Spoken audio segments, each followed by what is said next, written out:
दिया रुक्मणी, तूने रस में विष घोल दिया।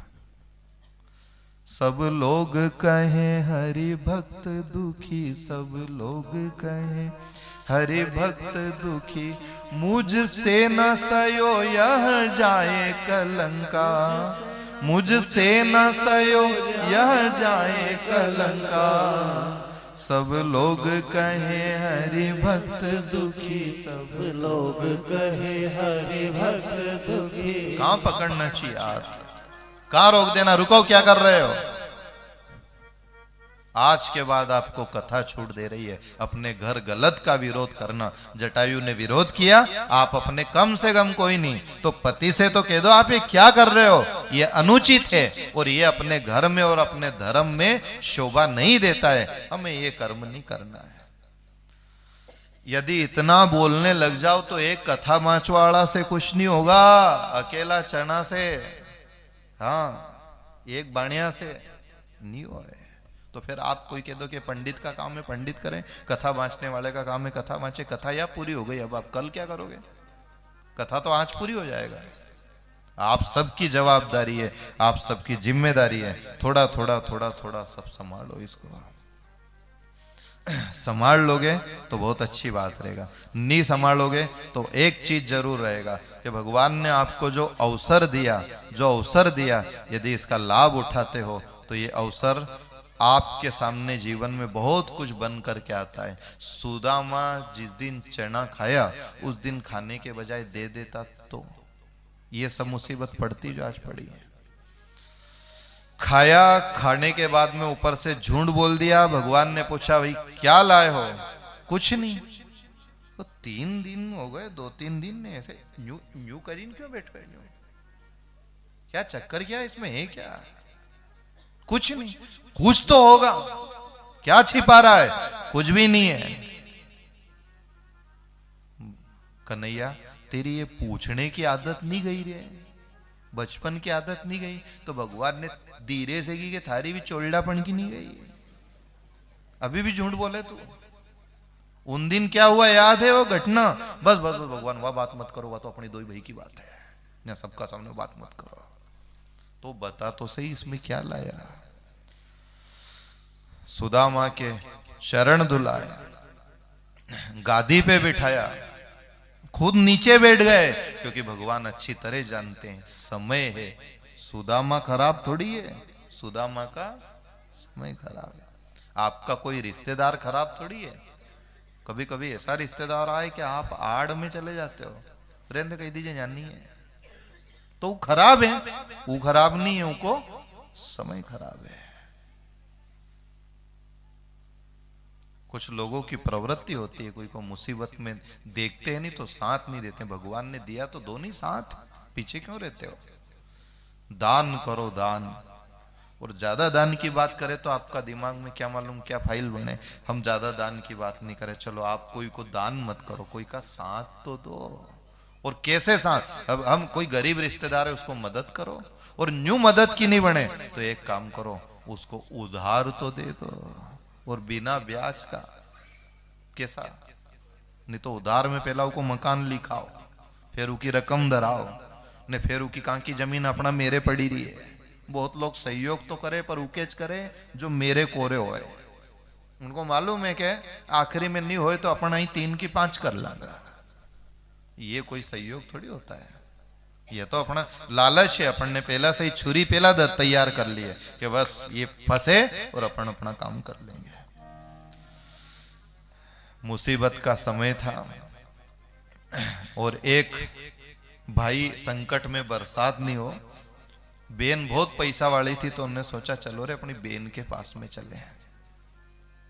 बेन से मांगना तो नहीं चाहिए पर समय खराब है।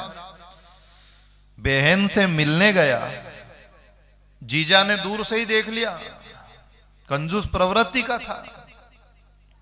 उसने कहा सुन तेरा भाई आ रहा है। उन्हें बहुत अच्छी बात, मेरा भाई आ रहा है, हाँ वो तो ठीक है पर अभी साल खराब गया है, 2 साल से कुछ भी फसल नहीं हो रही है, कुछ मांगने आता होगा तो तू एक काम करना, मेरे बारे में पूछे तो कह देना कि तो गए हैं बाहर गांव गए हैं, भगवान जाने कब आएगा। और ऐसा कह करके वो घर के अंदर छुप गया। बेनोई। भाई आया, बेन ने प्रणाम किया, जलपान कराया। मुसीबत का समय, पैदल आया था, उसे कुछ आर्थिक आवश्यकता थी। बहन से पूछा, बहन जीजा जी नजर नहीं आए? और बहन को झूठ बोलना पड़ा, वो तो बाहर गांव गए हैं। पर झूठ बोलते बोलते उस बहन की नजर झुक गई। उसको भाई से झूठ नहीं बोलाया, और भाई समझ गया कि कुछ भी लफड़ा है। उसने इधर उधर झांका और उसको महसूस हो गया कि घर में ही है। तू क्यों आया था? बेन ऐसे ही कुछ काम पड़ गया था, पर अब जीजा जी नहीं है तो किसको बताऊं, तू रहने दे।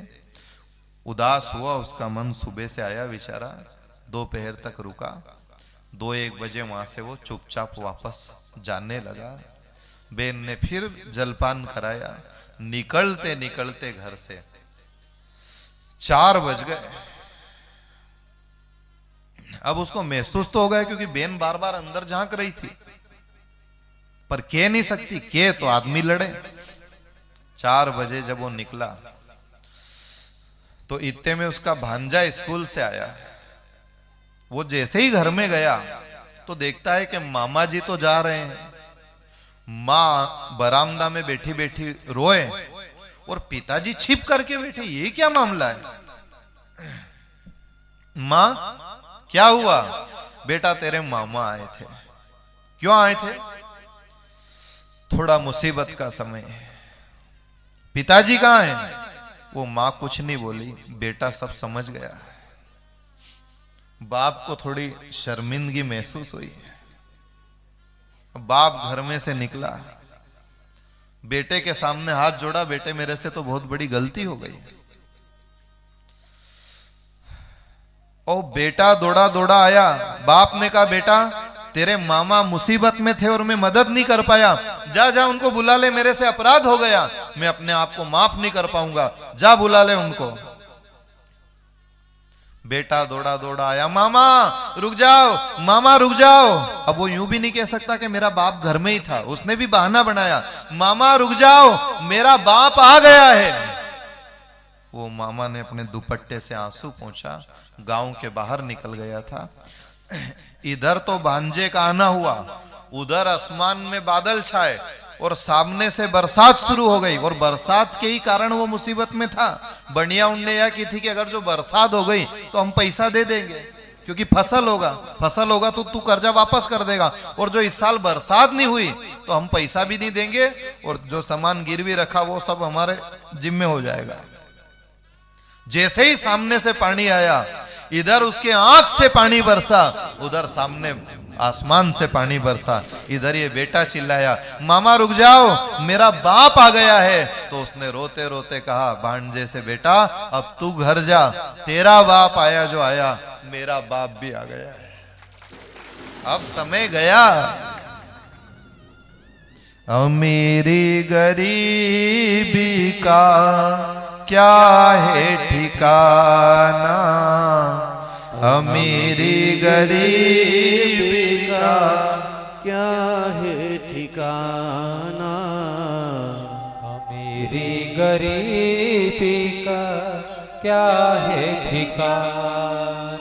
बदलता है एक दिन, बदलता है एक दिन, सबका जमाना, ये सबका जमाना। मेरी गरीबी का क्या है ठिकाना, मेरी गरीबी का क्या है ठिकाना। हो अमीरी गरीबी का क्या है ठिकाना, मेरी गरीबी का क्या है ठिकाना। सुदामा से बोली सुदामा की नारी, जाओ जी जाओ जहाँ कृष्ण मुरारी। ओ सुदामा से बोली सुदामा की नारी, जाओ जी जाओ जहाँ कृष्ण मुरारी। तंदुल ले जाओ स्वामी, तंदुल ले जाओ स्वामी, भेंट में चढ़ाना, भेंट में चढ़ाना। मेरी गरीबी का क्या है ठिकाना, मेरी गरीबी का क्या है ठिकाना, मेरी गरीबी का क्या है ठिकाना। सुदामा ने पूरी जिंदगी मुसीबत में गुजारी, पर पत्नी ने साथ दिया, उसका नाम था सुशीला। इसलिए आज आपका सामने ये थोड़ी सी नारी धर्म की कथा रख दी है, क्योंकि आज का युग में इसका पालन कम हो रहा है। कोई सुंदरता देखकर, कोई मुसीबत का समय देखकर, कोई इस जमाने की हवा के साथ विचारधारा में बहुत बदलाव है साहब, बहुत बदलाव। देखो, और धर्म की तो छोड़ो, आजकल तो अदब ही नहीं बची है। गांव में तो फिर भी ठीक है, नहीं तो बाजार में तो नाम से बोला है आदमी के, आदमी के नाम से बोला। एक जगह तो हद हो गई, सुनी वो एक औरत अपने आदमी से कह रही थी, अच्छा कोई ग्रेजुएट मामला होगा, सुनते हो? आदमी ने कि बोलो, आपकी एक फोटो चाहिए मुझे, और वो भी ताश पत्ती की साइज की चाहिए। तो आदमी ने की कि कभी तो ऐसे प्रेम से नहीं बोले आज, और ऐसे ही खूब धनवान घर था तो गिनती करती नहीं थी आदमी की, तो बोल क्या रही है, आपकी फोटो चाहिए और वो भी मुझे ताश पत्ती की साइज की चाहिए। तो आदमी ने की क्या करेगी, उन्होंने की मारी ताश पत्ती खेलू नहीं, सहेली उनका साथ है, तो उनमें एक जोंकर को पत्तो कम हुई है। हम तो कहां के बाद फिर भी सुधरी हुई थी, जो उन्हें जोंकर को बताया, जो गुलाम को बताई देती। तो अदब ही नहीं बची, धर्म तो दूसरी जगह पे, हम तो अदब की बात करें, अदब नहीं बची है, अदब नहीं बची, बोलने की अदब नहीं बची, मर्यादा नहीं बची, आंख की शर्म नहीं बची। पर धन्य है सुदामा और धन्य है सुशीला, उनने गरीबी में भी अपने धर्म का निर्वाह किया। तो क्यों नहीं सुने द्वारका नाथ, 3 मुट्ठी चावल बांध दिया, पोटली बांध दी, 3 घर से लाई थी, उसमें से एक कणका नहीं रखा, और कह दिया जाओ द्वारका नाथ के द्वार पे, वो जरूर सुनेगा। सुदामा गया, बैठा, भगवान ने बराबर सम्मान दिया, और सुदामा को बैठा करके परमात्मा उसका लाड लड़ाते हैं, सेवा करते हैं, भगवान आरती उतारते हैं। और भगवान ने ऐसे नफरत नहीं करी, भगवान उसको बैठा करके पूछ रहे हैं, सुदामा बहुत समय बिता दिया रे, क्या हुआ इतने समय बाद